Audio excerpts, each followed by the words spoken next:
কেন চাচ্ছি? বান্দরবন 4টা ক্লাব আছে, পটিয়া আছে, চন্দনেশ আছে, আপনার এদিকে চকরিয়া আছে, লামাও ক্লাব আছে। লামা এই বছর চার্টার ক্লাব, কক্সবাজার আছে, তারপর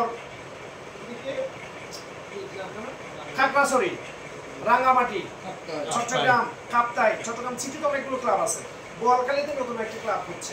তাহলে সাতক্ষীরার মানুষ হচ্ছে দক্ষিণ চট্টগ্রামের সবচেয়ে প্রভাবশালী মানুষ, সবচেয়ে বড় বড় ধনীদের একটা ব্যবসায়ীদের একটা পরিবার সাতক্ষীরা। তো এরকম একটা ব্যবসায়ী বান্ধব এলাকায় যেখানে পুরো চট্টগ্রামের ব্যবসায়ীদেরকে নেতৃত্ব দিচ্ছে সাতক্ষীরা, এরকম একটা এলাকার মধ্যে একটা ইন্টারন্যাশনাল ক্লাব না থাকাটা আমি মনে করি আমাদের জন্য লজ্জা। যেটা আমরা দক্ষিণ চট্টগ্রামের লোক বঞ্চিত হচ্ছে, প্লাস আমাদের জন্য, আমাদের ভাবমূর্তির জন্য এটা একটা প্রশ্ন। তো এই জন্যই আমরা এখানে লায়ন ক্লাবের কথা আসছে, রোটারি ক্লাবের কথা আসছে, এখান থেকে গিয়ে লোকজন কিন্তু রোটারি করেছিল।